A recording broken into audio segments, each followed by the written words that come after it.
Die Geheimlehre von H. P. Blavatsky Urzeitsymbole.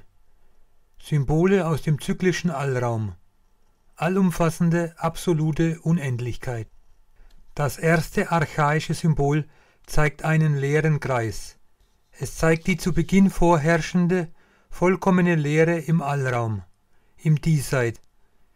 Es bedeutet den Kosmos in der Ewigkeit, vor dem Wiedererwachen der schlummernden Energie, der Emanation des Wortes in späteren Systemen. Der eine Kreis ist göttliche Einheit, aus der alles hervorgeht, in die alles zurückkehrt. Dies ist die Ebene, auf der die manfantarischen Manifestationen beginnen, also die zyklischen Zeitspannen sichtbar werden. Der göttliche Gedanke schlummert noch im Diesseits, während er im Jenseits verwurzelt ist. Dieser leere Kreis, diese leere Scheibe oder auch Kugel stellt den ewigen Raum dar, auf alle Fälle ohne Natur und ohne Leben. Ein Punkt im Kreis. Der Punkt in der vorher fleckenlosen Scheibe, dem Raume und der Ewigkeit in den Zyklen von Anfang und Ende, der Welten und Universen, bezeichnet das Herandämmern der Aufspaltung, der Entfaltung. Er ist der Punkt in dem Weltenei, dessen Keim zum Universum, zum All, zum schrankenlosen, periodischen Kosmos werden wird.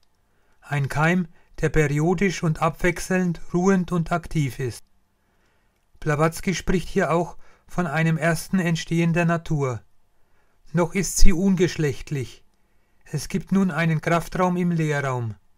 Einzeller, Vielzeller und Bakterien entstehen im All. Es ist die Zeit der räumlich unendlichen Aditi in Tat aus der Rig Veda.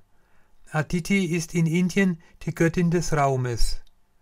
Ich möchte unter dem Tisch dir meinen lieben Gast noch etwas mitgeben. Ich habe gehört, Veda kommt von Eda und das von Edda. Und das ist aber wieder ein ganz anderes Thema. Drittens. Der waagerechte Balken im Kreis. Das dritte Symbol, der Kreis durch die horizontale Durchmesserlinie in zwei Teile geteilt, bedeutet die erste Manifestation der schöpferischen, noch passiven, weil weiblichen Natur. Die erste schattenhafte Vorstellung vom Menschen in Verbindung mit Zeugung ist weiblich, weil der Mensch seine Mutter mehr als seinen Vater kennt.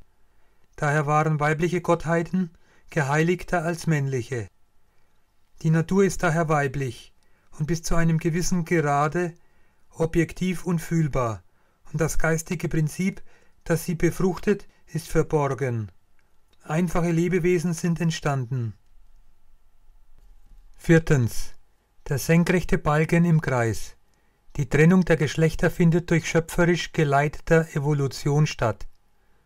Das männliche Prinzip tritt in Erscheinung. Zu Beginn bei den Tieren und dann schon bei den einfachen Vorstufen des Menschen. Fünftens. Das Kreuz im Kreis. Das weibliche und das männliche Symbol addiert ergibt das Kreuz im Kreis. Dieses Weltenkreuz bedeutet auch reine, ganzheitliche Göttlichkeit des Lebens. Beginn des hohen menschlichen Lebens. Die dritte Wurzelrasse ist erreicht. Sechstens. Das Kreuz ohne Kreis. Eintritt des Menschen in das materielle Leben ist vollendet. Die vierte Wurzelrasse ist erreicht. Der gereifte Arier mit höchsten geistigen Fähigkeiten kann sich die Umwelt und das Leben auf perfektem Niveau gestalten und das bereits vor Hunderttausenden von Jahren, bis zum Untergang von Atlantis vor etwa 13.000 Jahren. Dieses Symbol wurde mit vollendeter Göttlichkeit verbunden und war die Vorstufe zur Swastika. Dieses Kreuz ist nicht zu verwechseln mit einem Kruzifix. Siebtens. Das siebte Symbol, das Tau im Kreis. Aus dem sechsten Symbol, also dem Kreuz ohne Kreis, entsteht der älteste Buchstabe der Urschrift. Es ist das Tau, das auch zum Buchstaben T wird. Das Tau wird deshalb bis heute mit Höherem verbunden. Alle Schrift geht also hervor aus dem göttlichen Kreuz. Welche wichtigen Namen beginnen mit dem T? Tempel, Templer, Thomas, Thoma, Thor und so weiter. 8. Das Symbol, die Swastika im Kreis, auch Shaina-Kreuz und Thors Hammer genannt. Jetzt das hermetische Kreuz. Aus der Literatur können wir entnehmen, dass auf Atlantis die Asenkönige dieses Zeichen auf einem Stirnband trugen. So der atlantische Asenkönig Thor. Es war ein goldenes Zeichen auf weißem Stoff. Dieses Symbol wurde im 20. Jahrhundert missbraucht und ins Negative gezogen. 9. Das Symbol der Venus. Das Venus-Symbol ist ein Symbol, das als stilisierte Darstellung des Handspiegels der Göttin Venus angesehen wird. Es ist das Emblem des Lebens im Altertum. Bitte nicht verwechseln mit dem altägyptischen Ankh. Da liegt der Querbalken direkt am Kreis.